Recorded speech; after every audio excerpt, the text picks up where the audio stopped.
In this video, I'm going to read an article which was published in the July 9th, 1891 issue of the Los Angeles Times, entitled The Mysterious: One Man's Experience Touching the Unseen and Awful. The article details 3 true tales of the unexplained, set in 19th century Quebec, which have proved impossible to incorporate into other videos. The piece was written by one Mr. Alfred Balch, who, judging from his writing style, may be the same Alfred Balch who contributed articles on wild camping and backcountry survival to the April to September 1889 issue of the Sport, Travel and Recreation magazine Outing. Before I begin, I'd like to tell you a little about the fascinating gentleman who provided me with this article, to whom I'm very much indebted. Incidentally, this shoutout will give you a little insight into what happens behind the scenes in the Hammerson Peters studio. Of course, as always, you're welcome to skip ahead using the timestamps in the description as a guide. Over the past 6 years, I've researched and written about a lot of different mysteries which fall under the umbrella of Fortean, the study of unexplained phenomena. Although such work, by its very nature, does not typically yield concrete answers or definite proofs, one undeniable fact with which it has furnished me, and impressed upon me time and time again, is that the Fortean community is populated with some of the nicest and most generous people you could ever meet. One of those people is Mr. Gary S. Mangiacopra, an American researcher whom my readers may have noticed consistently appears in my book's acknowledgement sections. Gary has generously provided me with reams of rare and invaluable material from old newspapers and magazines, without which, in all honesty, none of my books could have been written. Whenever I've asked Gary how I can repay him for his generosity, he's asked me to create an online presence for and promote the business of his friend Ted Dodds, a very old-fashioned character who I think I've finally figured out. Mr. Dodds sells old, very rare out-of-print magazines, all of them on the subject of either lost treasure or the Old West. The price at which he sells his magazines, considering their rarity, is so ridiculously low that it almost beggars belief. I've acquired several of Mr. Dodds' magazines, and their quality, especially considering their age, is impeccable.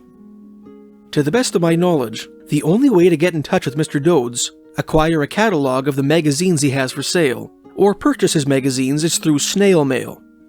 I found out the hard way, after literally years of trial and error, that he will only respond to you if you include $2 in your letter to him, as a postage and stationery fee. I've included Mr. Dodds' mailing address, along with instructions on how to order from him, on the one-page website doddsmagazines.com, the link to which you can find in the description. So if you or someone you know would enjoy acquiring old treasure or Western magazines, please help me help Gary by supporting the business of Ted Dodds.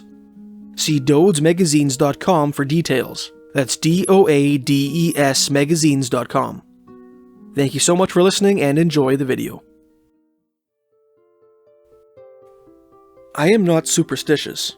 I do not believe in theosophy. I have never received any evidence of the truth of spiritualism. I never saw a ghost. I have no fear of ill luck.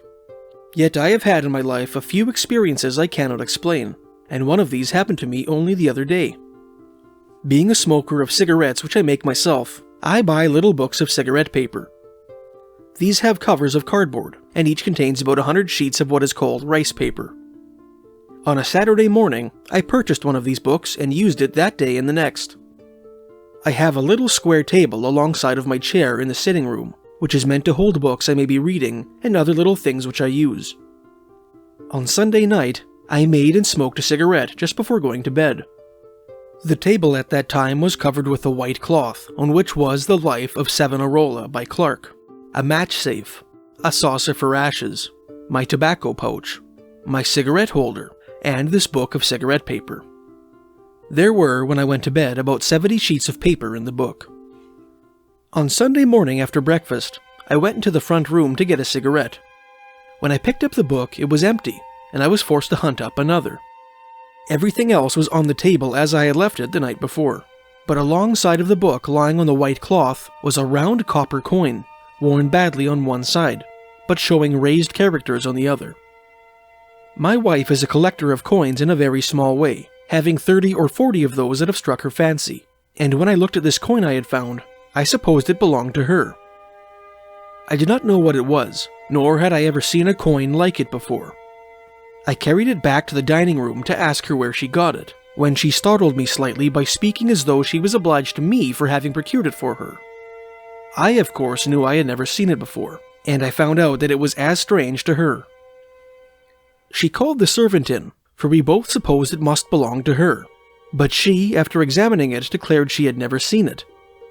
She also proved that she had not been in the sitting room since the afternoon of the day before. My wife and I then went into the front room and removed everything from the table trying to find the cigarette paper, but without success. There are 4 facts which we established. First, that the cigarette paper had disappeared between 10 o'clock on Sunday night and 7 o'clock on Monday morning. Second, that the coin had made its appearance in the interval. Third, that we had never seen the coin before and did not know what it was. And fourth, that no person, so far as we knew, had been in that sitting room during that time. The folding doors between the sitting room and the bedroom were wide open during the night, and it would be impossible for anyone to move about in that room without being heard.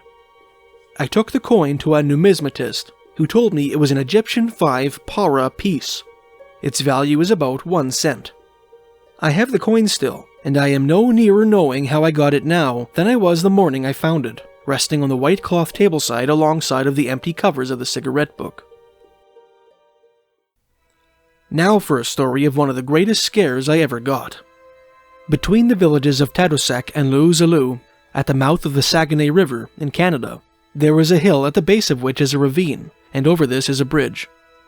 It happened one night when I was in my 15th year that I was detained in Tadoussac until 13 o'clock, and the people I was with talked of the ghost of a Canadian habitant who had committed suicide in the ravine, which was supposed to haunt the scene of the self-slaughter. About 10 minutes past midnight, I left the house and started to walk home in the moonlight. When I reached the bridge, I looked down into the ravine, and my heart seemed to stand still. There, outlined against the bushes in the shadow of the bridge, was a tall, white, misty sort of figure, dressed apparently in long and flowing robes, and having one arm raised. It seemed to me the fingers beckoned to me. I rubbed my eyes and pinched myself, but it was no use. The figure was there. Then I picked up some stones and threw them down. They went through it, yet still it beckoned to me to come. I took to my heels and made the quickest time I ever made to the top of the hill. Being somewhat blown by my fright and my run, I stopped, and thinking for a moment, went back. There was the figure, still beckoning with that horrid hand. It seemed to me I could see eyes that glared at me. I threw more stones, but they had no effect whatever, and I made up my mind I would go down and see what that thing was, no matter what happened. I can give you no idea in words how real it looked to me, from whatever point I gazed, and how my blood seemed to be cold when I watched that infernal hand beckon to me. At the end of the bridge there was a fence which I climbed, and began to work my way down the bank. The thing was there still, and I cannot say with truth that I went very fast. I threw stones at it, which had no effect whatever, and I was all ready if it moved toward me, as I really half believed it would if I stoned it long enough, to get up that bank in short order.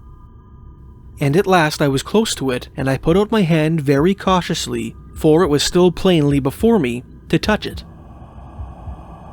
I only touched the bushes. For a moment or two I was confused. My mind had become convinced there was something there. Then I searched for the cause of the appearance, as it had not vanished, and speedily found it. Under the bridge there was a little pool of water, which, acting as a mirror, reflected the moonlight upon the bushes, and the shape the light assumed made my ghost. The explanation was so simple that, coming as it did after my great fright and struggle with myself before I could make up my mind to examine it, made me very angry. Had I been able to connect it with any persons, I should have wished to harm them in some way, but as it was, I could only go home deriding myself for my absurd credulity. When I was a student at McGill University in Montreal, 2 years after seeing this ghost of a mud puddle, there was an old house up on the mountain, which had the name of being haunted. Charlie Ferry, Jack Mills, and I went up there one night to see what would happen. The place was a tumble-down, dreary sort of a structure, but we managed to start a fire in one of the rooms and make ourselves fairly comfortable. We had a lunch with us, and 2 or 3 champagne bottles filled with strong coffee, which we believed would help us to keep awake. We went upstairs and down, finding the doors open everywhere. It must have been after 11 o'clock when I heard one of the boys speak of the cold. The month was October, and although the night was cool, no one accustomed to a Canadian winter would have called it even chilly. Not only that, but we had a big fire in the open fireplace, so large a one in fact, that we had been forced to move away from it.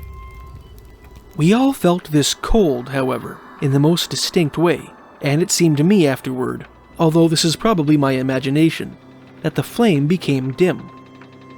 The cold did not arouse in us any idea of the supernatural, for we all concluded it was the chill of the night. While we were talking, we heard the sound of footsteps in the hall. There were no carpets, and the noise was distinct, coming through the open door. We had reflecting lanterns with us, and we crowded to the doorway to see who it was that had come to join us. I distinctly remember thinking it was some one of the college boys who had made up his mind to share our watch. But when we looked out into the hall, with the light of the lanterns turned on its bare boards, there was no one there. It was beyond question that no woman was in sight. Yet as we looked, we heard a woman's steps coming toward us, and we heard the swish of her dress as it dragged. It needed but a glance at the startled faces of Charlie and Jack to tell me they heard what I heard. As the thing, whatever it was, came toward us, we drew back, while it turned and went up the stairs. We remained where we were, listening. The footsteps mounted the stairs, and then we heard them overhead, moving through all the rooms. Now fainter. Now louder. At last they came back and moved down the stairs, and with them came, it seemed to me, the same feeling of cold. They passed into the room where we were and moved back into the room in the rear. They sounded exactly like the movements of a person who is looking for something. At one time I thought I heard something like a sigh, but as the others did not hear this, I think I must have been mistaken. The footsteps and the swish of the dress came towards us and went away. Up and down the hall they went for, I should think, half an hour, and then, as suddenly as they began, they ceased. With them went the cold, nor did we feel this again that night. We saw nothing, but we, all 3, heard the steps and the dress as plainly as I now hear a passing train on the elevated road. We never found out the cause of the sounds. In fact, we were not anxious to go back to the house, and we never heard any story which would account for them. They remain one of the unexplained things which have happened to me.